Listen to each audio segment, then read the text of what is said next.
सुंदर देखा लेता पनवा चूरा गल मनवा। इतना सुंदर देखा लेता पनवा चूरा गल मनवा। इतना सुंदर देखा लेता पनवा चूरा गल मनवा। चरना पाथर ते देखले आसने बैठे देखले। चरना पाथर ते देखले आसने बैठे जगले। शिवा गुरु के अंगना आईते देखले जुरा गल नैना।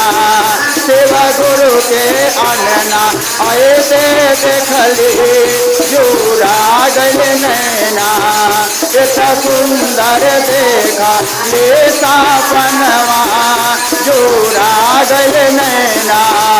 इतना सुंदर देखा लेता पनवा जुरा गल नैना। इतना सुंदर देखा लेता पनवा जुरा गल मनवा।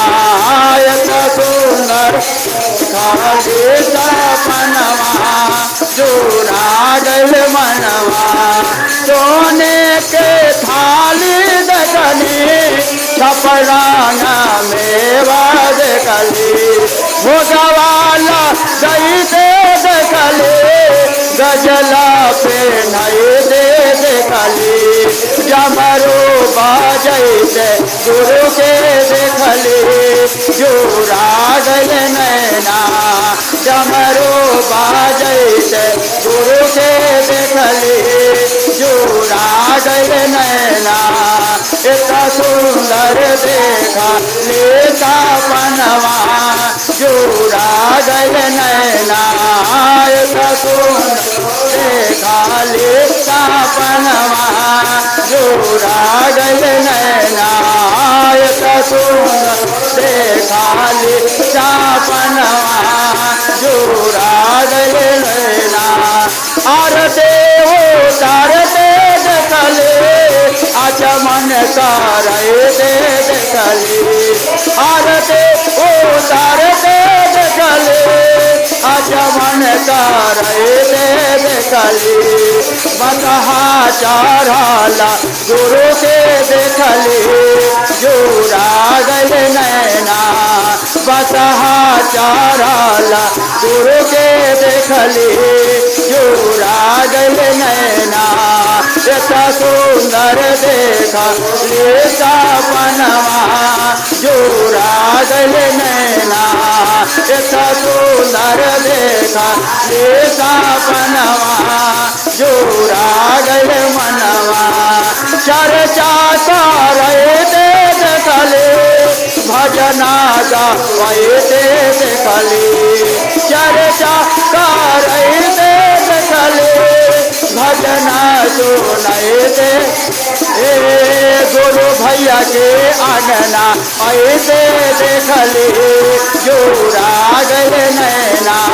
गुरु बहना के अंगना ऐसे देखले जुरा गल मनवा। इतना सुंदर देखा लेता पनवा जुरा गल मनवा।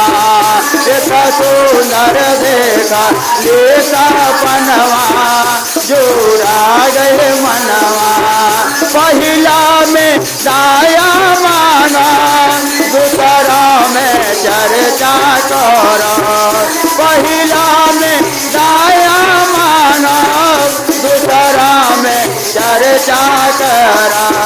नमदा में नाम शिव पर नमवा जुरा गल मनवा।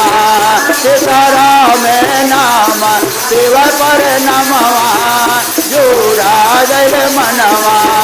इतना सुंदर देखा लेता पनवा जुरा गल मनवा।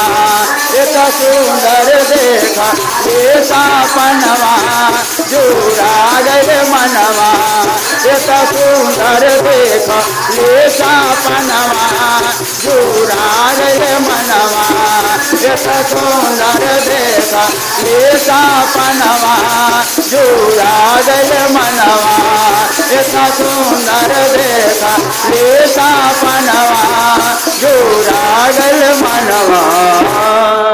एक बार बोलो प्रेम संग भगवान की।